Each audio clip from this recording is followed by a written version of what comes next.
Oke, sekarang topik yang paling seksi adalah menurut gue etika orang berpindah agama. Etika apa sih yang paling benar? Di saat mungkin gue akan pindah atau orang lain akan pindah atau kebalikannya, etika apa yang sebenarnya harus paling benar? Ada nggak Bib? Orang datang ke lu Bib, gue mau masuk Islam. Sebenarnya etika apa sih yang bisa kita lakukan? Pada dasarnya gue melihat begini. Kalau ada orang masuk Islam, gua gak euforia. Ya. Kalau ada orang keluar dari Islam, gua gak histeria. Oke. Udah biasa aja. Dengan segala kejadian itu, gua biasa aja. Iya. Nah, ya.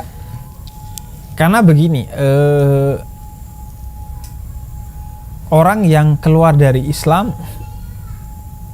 kita gak tahu juga jalan hidupnya akan seperti apa. Ya. Orang yang masuk Islam juga kita gak tahu apakah dia masuk Islamnya karena benar, atau dia akan tetap di Islam selamanya, atau dia akan menjadi baik di Islam dan lain sebagainya. Oke. Jadi udah, gue berusaha untuk membiasakan semua itu. Dan yang kedua, spiritualitas Islam mengajarkan kepada gue untuk fokus kepada diri gue, tidak fokus kepada orang lain. Yaudah, yang di luar itu tidak menjadi fokus gue. Adapun kalau gue didatangi oleh orang yang mau masuk Islam, ya, biasanya yang gue lakukan adalah gue tanya dulu agamanya apa. Kalau dia agamanya Katolik, gue akan kenalkan dia ke tokoh agama Katolik yang dekat sama gue untuk dia belajar kembali agama Katolik, karena gue gak mau dia masuk Islam karena kesalahpahamannya pada agama Katolik. Itu yang lu pegang tuh, Bib? Itu yang gue pegang. Gue gak mau dia masuk Islam karena salah paham. Dikiranya Katolik itu begini-begini, aja ya udah gue pindah ke Islam. Gue gak mau. Lu pelajari, karena masuk Islam itu bukan hanya tentang lu masuk ke dalam nilai-nilai Islam, tapi juga diawali dengan lu keluar dari nilai-nilai agama lu sebelumnya. Begitu kata seorang spiritualis Muslim namanya Syekh Abdul Qadir Jailani. Jadi ketika lu masuk Islam, lu harus keluar dulu dari agama lu sebelumnya. Keluar ini bukan sekedar cuman formalitas, gua keluar. Enggak, tapi lu betul-betul sudah gak mengimani dengan hati dan pikiran lu ajaran-ajaran sebelumnya. Lu ada pengalaman gak, Bib? Yang bener-bener, let's say orang Hindu, Buddha, atau Kristen Katolik datang ke lu, Bib, ajarin gue Islam, gue masuk Islam. And then lu suruh dulu nih, Bib, lu pelajarin dulu, jangan-jangan lu salah. Dan akhirnya dia gak jadi pindah. Ada gak? Gue gak tahu ya dia gak jadi pindah apa enggak, tapi paling tidak dia gak balik lagi. Apa mungkin gak asik nih, gue mau masuk Islam, gak histeris nih. Itu. Tapi lu punya pengalaman, Bib? Punya pengalaman. Dan ketika mau masuk Islam, setelah dia yakin, misalnya balik lagi, dia yakin. Maka gue akan melanjutkan dengan gue ngajarin Islam apa adanya, bahwa Islam itu begini dan begitu. Lu siap apa enggak? Kalau siap baru. Kalau enggak, ya udah hidup di persimpangan aja lu. Keluar dari agama sebelumnya, belum masuk ke agama, terserah gitu. Yang penting lu berada di masa pencarian. Karena bagi gua, manusia yang paling baik adalah dia yang terus mencari. Even dia sudah masuk Islam, Islam nggak menjamin lu pasti masuk surga. Lu harus terus menggali nilai-nilai Islam, meningkatkan kualitas keislaman lu. Karena Islam itu kata kerja, bukan kata benda. Lu harus terus. Jadi harus, yang penting terus mencari. Ketika lu terus mencari, maka Tuhan akan ajak lu pada cahaya. Karena Tuhan membayar mahal effort yang telah lu keluarkan untuk mencarinya. Nice. Maka Tuhan akan membayar itu. Dengan lu pasti menemukannya. Kalaupun lu tidak menemukan ketika hidup, lu akan menemukan Tuhan. Ketika lu setelah mati. Kalau lu betul-betul dalam masa pencarian. Nah, gue biasanya kemudian akan mengajari dia Islam, dan selanjutnya biasanya gue akan terus bimbing atau gue titipin ke teman gue yang Muslim untuk terus membimbing dia. Dan ada pengalaman ketika ada satu orang ateis datang ke gue. Ini gue ingin menunjukkan bahwa hidayah itu tidak di tangan lu, tapi di tangan Tuhan. Dari siang hari jam 11-an dia ngobrol sama gua. Ini ateis ya? Iya, si ateis. Ngobrol sama gua. Kemudian ngobrol panjang sampai jam 3-an. Kemudian dia bilang, "Oh ya udah Bib, gua mau balik." ya gue akan pikirkan lah apa yang gue diskusikan sama lo gitu. Oke gitu kalau kata gue oke kalau begitu. Kemudian gue masuk nih bentar, kemudian gue balik lagi sambil ini dia masih ngerapiin barang-barangnya. Kemudian dia ngobrol-ngobrol lagi sama gue, ngobrol-ngobrol. Kemudian gue bilang ke dia, sebenarnya kalau lu nanti mau masuk agama gue, Ya. itu gue biasanya akan ajarkan dulu, minta lu belajar lagi agama sebelumnya. Oke. Tapi kalau ateis, ini gue bingung. Lu harus belajarnya kemana? Dia jawab apa? Iya. Akhirnya gue cuman ngejokes aja sih itu sebenarnya, ngejokes aja. Lu mau belajar kemana ya? Kalau ateis ya, rumah ibadahnya gak ada, tokohnya gak ada, kata gue. Ya. Akhirnya gue ngakak-ngakak terus, yaudah kalau gitu kata gue. Terus lu tahu, tiba-tiba dia bilang, Bib, gue yakin udah mau masuk Islam. Ya. Jadi ketika gue menjelaskan Islam sebagai agama dan gue menjelaskan kenapa Islam menolak ateisme, dia gak masuk Islam. Tapi ketika gue ngejokes bahwa begitu, dia merasakan, kata dia, pengakuan dia, vibes-nya itu terasa tentang ketulusan lu ngajarin gue Islam. Oke. Sehingga kemudian dia Masuk. memilih untuk masuk Islam. Bursa transfer berhasil. Bursa ya? transfer Masuk. berhasil. Oke. Artinya gue mau bilang gini, hidayah itu betul-betul di luar kontrol lo. Setuju gue, Bib. Karena begini, gue pernah tuh ada orang nanya, Bib, kenapa babi itu haram di Muslim? Terus gue ngejokes aja, kata gue, ya biar populasi babi gak habis di dunia ini. Kalau Muslim juga makan babi, Kristen makan babi, semua makan babi, habis dong babi di dunia, kasihan. Orang Cina makan babi. Iya, semua makan babi kan habis dong. Iya. Terus dia lanjutin, kenapa di Islam gak boleh mabok? Kata gue, ya karena minuman keras itu di Islam dibilangnya minuman setan. Oke. Kalau lu minum, kan kasihan setan kehausan. Waduh, gue ngejokes saja. Oke. Terus kata dia, amazing, Bib. Ini jawaban yang gue cari. Maksud gue, lu gak tahu. Ya. Celah di hati orang, di pikiran orang itu gak tahu. Ya. Karena itu tugas lu hanya ya udah menyebarkan dengan tulus. Ya. Apa yang menurut lu benar, apa yang menurut lu baik, kenanya gimana, kenanya di mana, itu bukan urusan lu gitu. Oke. Itu Yang etika penting beragama menurut lu ya? Iya. Oke. Menurut gua, nggak perlu lu terlalu memikirkan gimana agar orang itu ikut agama lu. Ya. Nggak perlu lu sampai memikirkan. Oke. Bahkan dalam Al-Quran ada ayat yang menegur Nabi Muhammad karena terlalu memikirkan Oke. umatnya. Jangan sampai kamu memikirkan berlebihan hingga menyakiti dirimu, pikiran-pikiran itu. Oke. Karena kamu tidak dibebani atas iman dan Islamnya orang. Oke. Kalau dia mau beriman, ya udah. Kalau dia mau berislam, ya udah. Kalau enggak juga bukan urusan gua gitu. Oke, Bib. Gua kalau ngikutin lu Bib di Instagram atau di konten manapun, lu selalu mengkumandangkan berbeda tapi bersama. Walaupun beda, yuk bareng yuk gitu loh. Malah tadi kita sebelum off cam lu nunjukin, Nat, gue bikin konten baru nih. Iya. Ada 9 kepercayaan atau apalah. Lu gabungin satu rumah dan lu ngobrol gitu loh.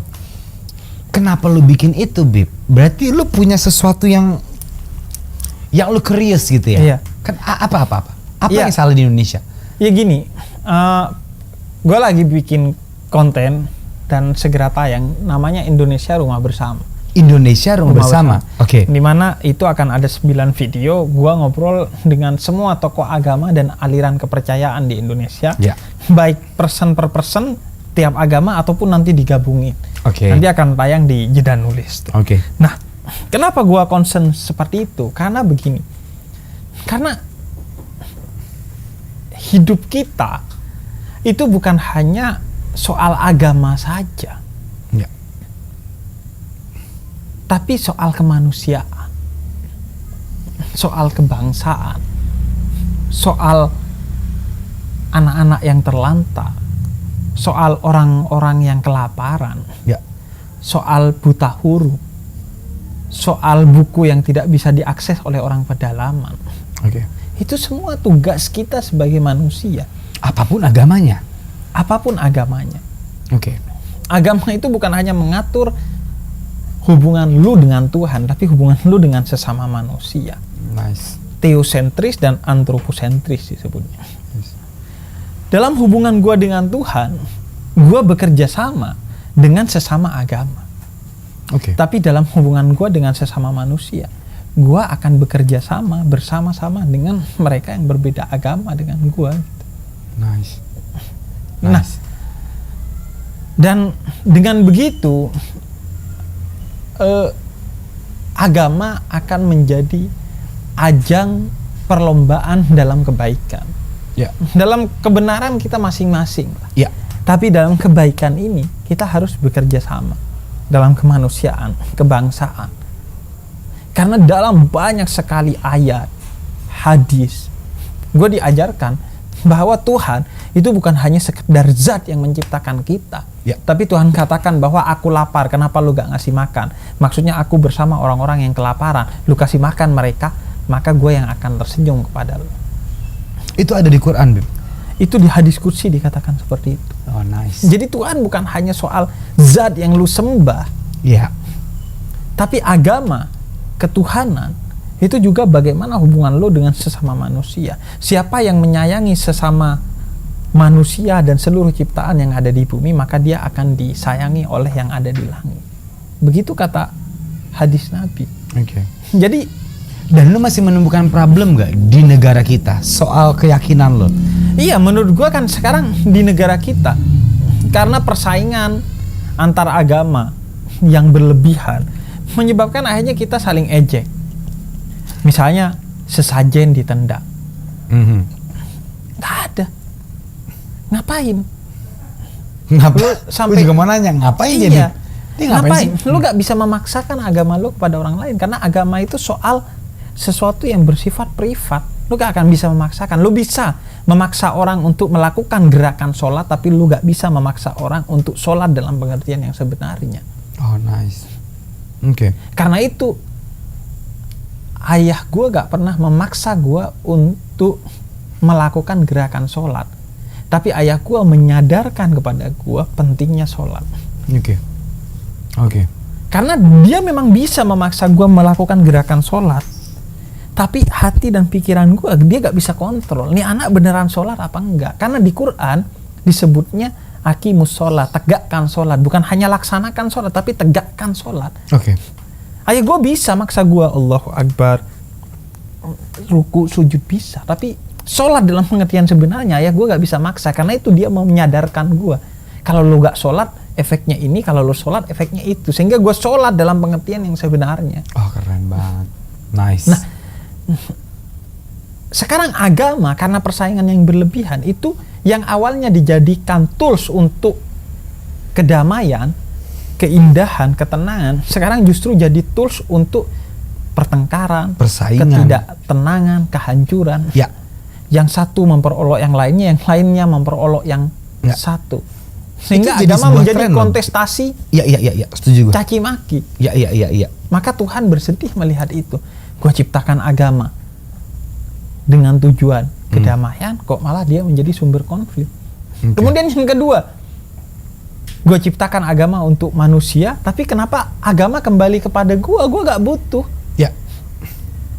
Tuh ada orang yang buta huruf, kenapa lu gak urusin? Ya. Itu ada bencana alam, kenapa lu gak hadir, wahai semua agama, semua tokoh agama, semua umat beragama gitu. Kita berbeda dalam kebenaran, tapi banyak PR-PR kebaikan yang harus kita lakukan bersama di negeri ini. Oh, nice. Orang-orang yang masih tidak memiliki akses terhadap air bersih, banyak, artinya banyak masalah-masalah bersama kita.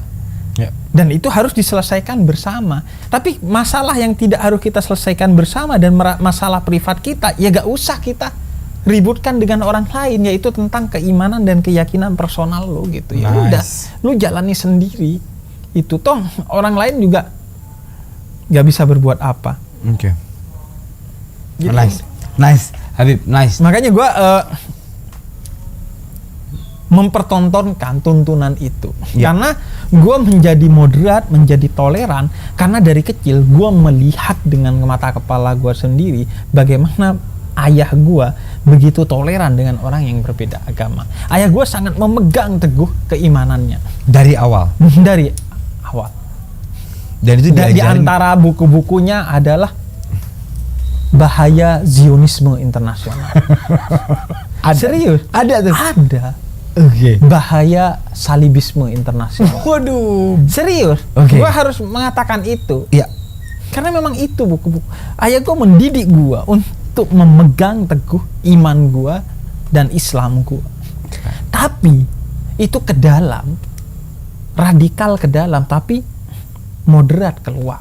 Nice. Tapi ayah gue juga mendidik gue untuk pergi ke gereja, untuk memberikan hadiah ketika Natal. Mengantarkan surat dari ayah gue ke pendeta ketika Natal. Ayah gue mengajarkan setiap hari pahlawan pergi ke makam pahlawan untuk mendoakan pahlawan yang telah meninggal. Itu diajarin. Itu yang gue tonton setiap hari. Maka sesuatu yang luar biasa itu menjadi biasa karena dibiasakan. Nah, gue ingin orang di luar sana merasakan apa yang gue rasakan. Melihat gue duduk sama orang yang berbeda agama, ngakak bersama, minum kopi bersama, bersama-sama dalam kebaikan, sehingga orang tidak salah paham. Itu yang pengen ditunjukin di konten lo ya. Iya. Gue tanya tentang agama orang, apa maksudnya Trinitas, apa maksudnya ini dan itu, biar lu paham bahwa Trinitas itu menurut agama orang lain itu begitu, dan lu tahu bahwa menurut lu itu salah, sehingga lu semakin yakin kepada keimanan lu. Kalau lu belum yakin, ya lu pelajari lagi keimanan lu agar lu semakin yakin, sehingga keimanan lu itu gak kaleng-kaleng, keislaman lu itu gak kaleng-kaleng, karena sudah pernah dikontestasikan dengan agama lain dan lu tetap memilih agama ini. Nice. Kadang kan kalau lu ngepost foto sama pendeta atau sama biksu, wah komennya banyak banget, seolah-olah itu sesuatu yang spesial kan. Padahal menurut lu itu spesial nggak? Itu gak spesial bagi seorang gua yang dari kecil melihat sesuatu yang seperti itu. Maka target gua sampai postingan itu gak spesial sih, sehingga orang merasa ya biasa sih orang Islam duduk ngobrol sama orang Buddha. Bagi gua itu targetnya. Sampai itu menjadi sesuatu biasa yang saja. Biasa. Karena Indonesia ini kan beraneka ragam. Agama, antar agama, kemudian intra-agama juga beraneka ragam. Belum lagi beda politik, beda ini, beda itu. Maka tools utamanya adalah bersama meskipun berbeda. Berbeda tapi bersama. Berbeda bukan hanya dalam agama, suku, ras, semuanya. Bahkan berbeda di dalam diri lu sendiri, lu harus bersama. Gue kasih contoh gini. Berapa banyak orang yang tidak menerima keburukannya di masa lalu, sehingga dia stres di masa sekarang atau bahkan bunuh diri. Gue dulu bajingan, sekarang udah tobat, tapi dia terus dibayangi oleh dosanya, sehingga dia kemudian tidak pernah sehat dalam hidupnya saat ini karena terbebani oleh masa lalu. Nah, kalau lu tidak menerima perbedaan diri lu sekarang dan diri lu masa lalu, maka lu gak akan pernah hidup dalam pengertian sebenarnya. Maka lu harus biasa dengan perbedaan itu. Perbedaan bisa ada di antara lu dengan istri lu. Bahkan perbedaan bisa ada di antara lu saat ini dan lu masa lalu. Imam Syafi'i itu ada pendapatnya yang qadim, masa lalu, ada pendapatnya yang jadid, masa baru, masa kini. Kalau lu gak bisa mendamaikan itu, di dalam diri lu akan hancur. Kalau lu gak bisa menerima perbedaan lu ketika dulu bangsat dan sekarang yang sudah baik, lu akan hancur. Lu gak akan bisa hidup, bahkan lu bisa bunuh diri. Banyak film-film tentang survival itu yang bicara tentang itu, bagaimana orang yang tidak bisa berdamai dengan masa lalunya. Maka perbedaan itu ada di sekitar diri lo. Okay. Maka terimalah itu gitu. Oke. Perbedaan apapun. Perbedaan apapun. Jangankan itu, perbedaan akal dan hati yang sering tampak berbeda. Ya. Akal bilang pilih yang cantik, hati bilang pilih yang baik. Ya. Kalau lu gak bisa mengkompromikan semuanya, Ya. lu akan hancur. Bahkan ini tidak bicara tentang beda agama atau beda lainnya. Oke. Di dalam diri lu sendiri. Oke. Lu gak bisa mengkompromikan kaki kanan dan kaki kiri. Oke. Gimana tuh lo jalannya? Iya kan? Yang ini Iya, gini, makanya Bib. kan nggak bisa. Artinya kan sebenarnya perbedaan itu inherent dalam diri lo. Iya. Cuma lo selama ini tidak pernah menyadarinya, dan lo akan cenderung tersinggung ketika perbedaan itu ada di luar diri lo. Iya. Ketika berbeda agama, Oke. lo tersinggung. Enggak. Padahal di dalam satu agama ada perbedaan, lo gak tersinggung. Kayak lo akan susah menerima perbedaan agama kalau itu terjadi di luar keluarga lo. Tapi coba yang beda agama adalah adik lo dengan diri lo, mungkin lo akan lebih bisa nerima. Ya, setuju gue. Maka jangan-jangan ketidakmauan lo menerima perbedaan itu hanya karena itu ego lo. Ketika ego lo hilang, ketika yang terjadi perbedaan itu antara diri lo dengan adik lo, mungkin lo bisa menerima. Nice. Jadi problemnya bukan di perbedaannya, Oke. tapi bagaimana lo melihat perbedaan itu sendiri. Dengan ego atau kata Tuhan, lihatlah perbedaan itu sebagai keindahan, rahmat Tuhan. Berbeda agama menurut lo salah, tapi lo gak bisa memaksakan agama orang lain. Dan semakin dipaksakan, semakin orang itu jauh. Semakin dipaksakan, semakin orang itu jauh. Iya. Yes. Semakin dipaksakan. Seperti lo mau ngambil bola di kolam renang. Ya. Semakin lo gini-giniin, semakin dia jauh. Iya. Mungkin lo butuh tenang, baru lo akan bisa ambil bola itu. Nice. My last question, ini agak berat. Sebagai seorang Habib dan 90% mayoritas orang Islam yang ada di Indonesia, justru terbesar di dunia ya. Muslim terbanyak, paling besar lah ya, hampir 90%. Ini pertanyaan terakhir gue, Bib. What is your biggest fear? Sebagai seorang Habib, sebagai orang yang tinggal di Indonesia dengan 90%, hampir semua masyarakat Muslim, what is your biggest fear? Apa ketakutan terbesar lo, Bib? Gua ini khawatir kemayoritasan itu menjadi mayoritarianisme, ego. Ya. Karena gua mayoritas di sini, maka gua akan seenaknya kepada orang yang minoritas di sini. Oke. Karena gua meyakini dunia ini adalah satu kesatuan. Sampah yang lu buang di Ciliwung itu berpengaruh pada ikan-ikan yang ada di Amazon. Ya. Begitu juga lu yang sok-sokan sebagai Muslim di Indonesia menindas orang yang beragama lain, maka itu akan menyebabkan orang yang mayoritas di luar sana akan menindas Muslim yang minoritas di sini karena melihat lu. Oke. Adapun sebagai seorang Habib,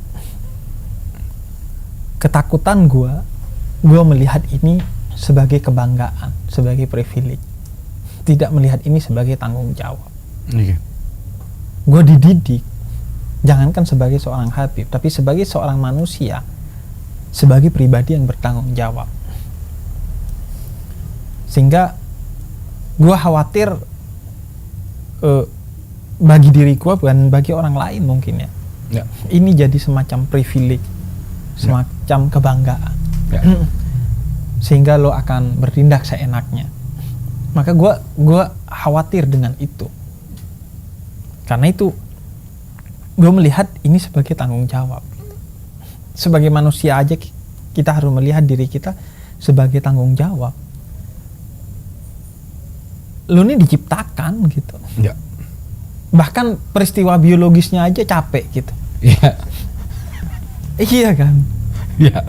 Jadi lo jangan sia-siakan itu gitu. Oke. Maka jalani ini sebagai tanggung jawab. That's your biggest Kalau fear. lu jalani ini sebagai privilege, Ya. maka lu akan merendahkan binatang karena lu manusia. Ya. Maka lu akan merendahkan tumbuhan karena lu manusia. Bahkan lu bisa merendahkan minoritas karena Anda mayoritas. Iya. Itu ketakutan terbesar lu. Itu. Okay. Sebagai Habib, sebagai Muslim, gua ingin menjalani ini sebagai tanggung jawab. Karena itu gua ingin Islam dan Habib itu sebagai rumah besar bagi semua orang. Ya. Bagi orang yang mau berteduh ketika kehujanan. Ya. Bagi orang yang mau tidur ketika tidak punya rumah.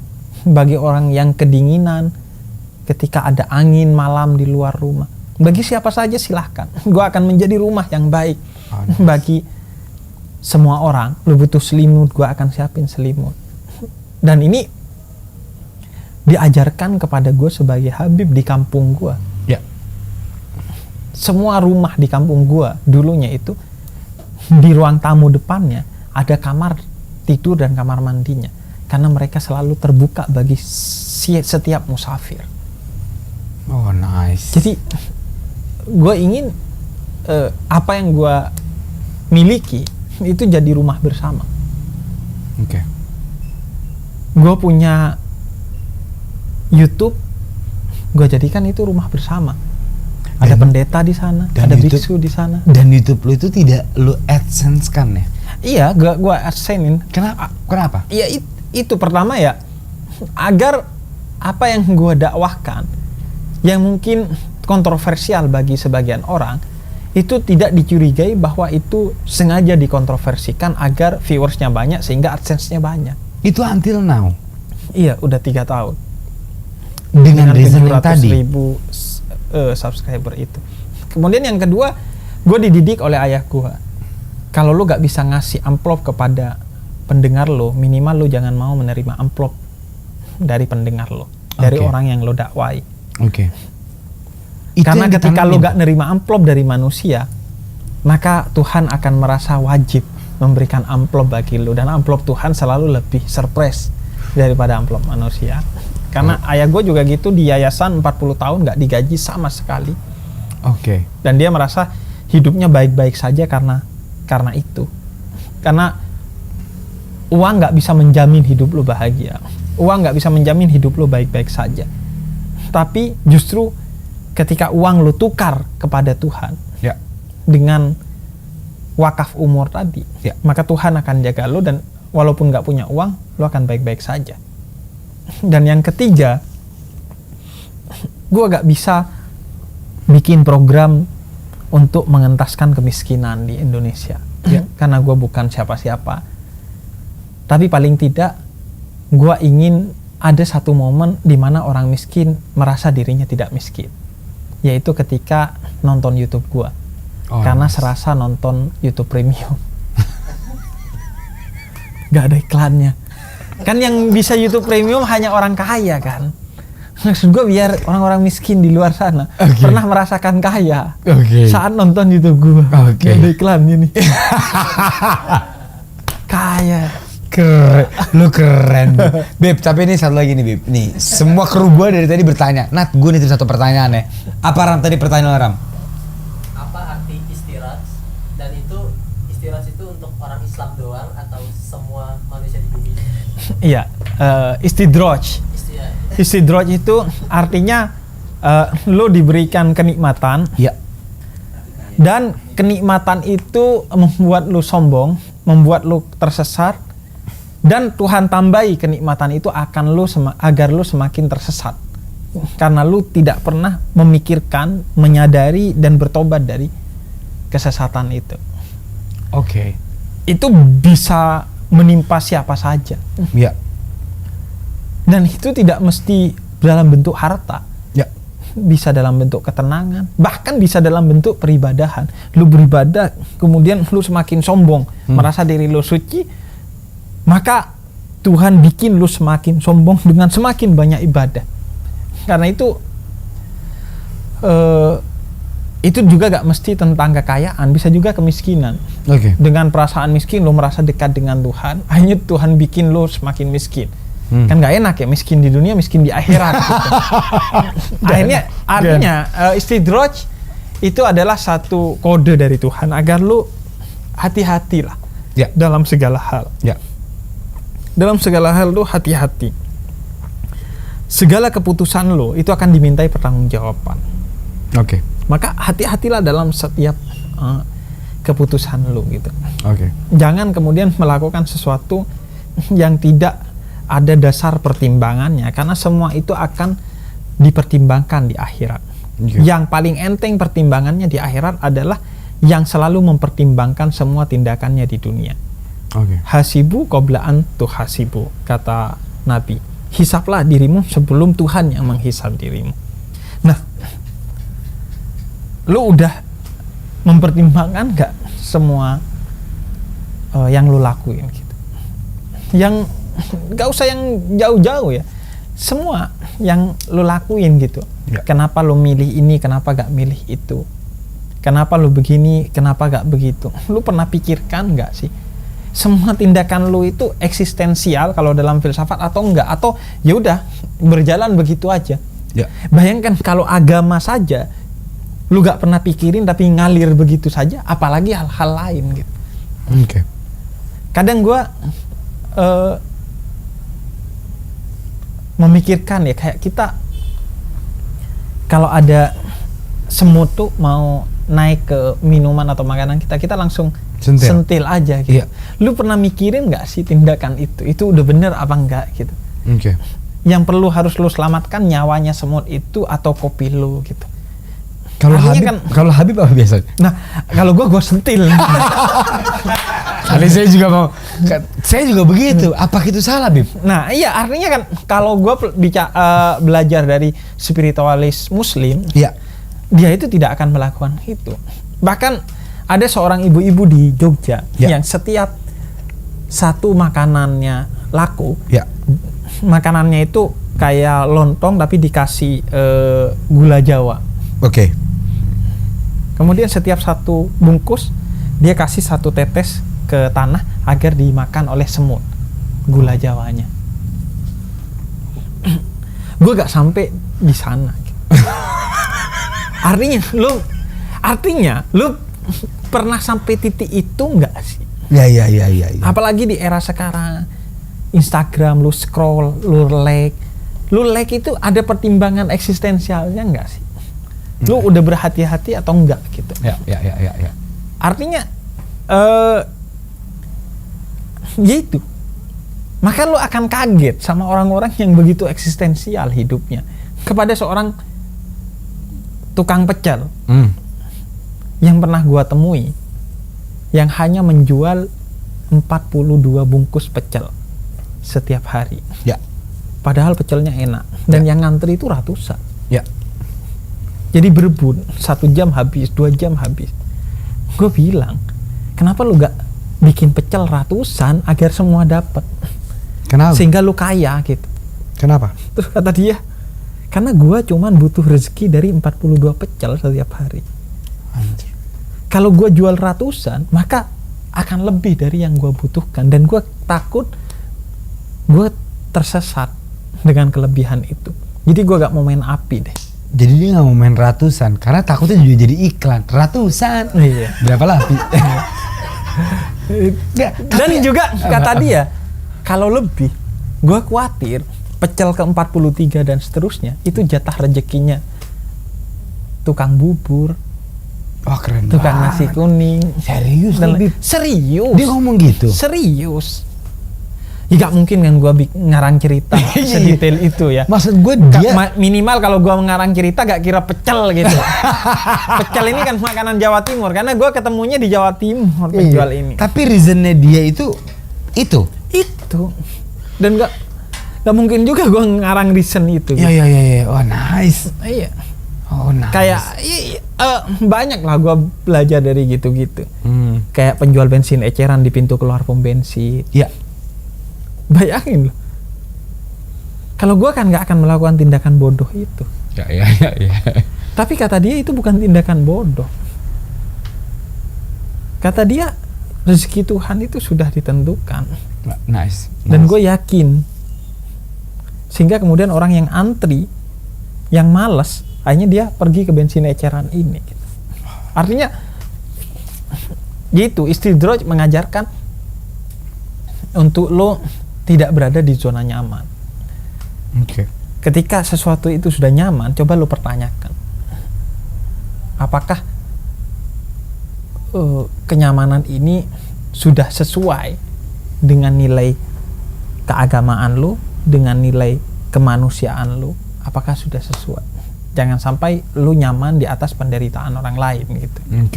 Gue gak mau bilang orang nyaman pasti di atas penderitaan orang lain, tapi paling tidak lu memikirkan itu ketika lu nyaman gitu. Termasuk juga bagi diri lu sendiri. Sesekali mungkin lu harus keluar dari zona nyaman itu. Agar hidup masih menjadi ujian bagi lu. Karena ketika hidup sudah dijalani tidak sebagai ujian, tapi dengan rutinitas yang begitu nikmat, maka peluang lu tersesat itu lebih besar. Karena lu akan menjadi seperti robot yang setiap hari mengerjakan itu. Hati-hatilah kepada itu gitu. Seperti gua dulu ketika masih ngantor, itu dari kosan gua ke kantor itu sering kali gua tuh gak sadar tiba-tiba nyampe saking udah rutinnya. Udah kayak robot dong. Betul, makanya tantangan demi tantangan itu harus kita lewati. Karena manusia itu hidup dari kejutan-kejutan itu gitu. Dari ledakan-ledakan itu kita hidup gitu. Seperti enjoying proses itu ya. Pernah Bib dari kosan ke kantor gitu aja dah. Pernah gua gitu. Gua gak sadar gitu. Dan manusia itu bukan samudra di manusia itu, kata Jalaluddin Rumi, bukan tetesan di tengah samudra, tapi samudra dalam bentuk tetesan. Lu ini maha luas gitu. Jadi jangan mau lu dikecilkan oleh rutinitas itu. Mengerjakan hanya satu pekerjaan seumur hidupnya. Menjalani satu hal seumur hidupnya. Cari, gali gitu samudra dalam diri lo gitu. Sehingga Tuhan nggak ngerasa sia-sia banget lah ciptain lo gitu. Tuhan bangga lah paling tidak sama lo gitu. Sudah terjawab ya. Sudah terjawab ya. Habib Jafar, thank you banget ya. Thank you. Ini ilmu yang gila, gokil sih, gue suka banget. Conversation ini gue suka banget sih. Banyak belajar lah gue ya. Sekali lagi terima kasih banyak Habib. Thank you, Nat. Have a nice day. Thank you. Habib Jafar everybody.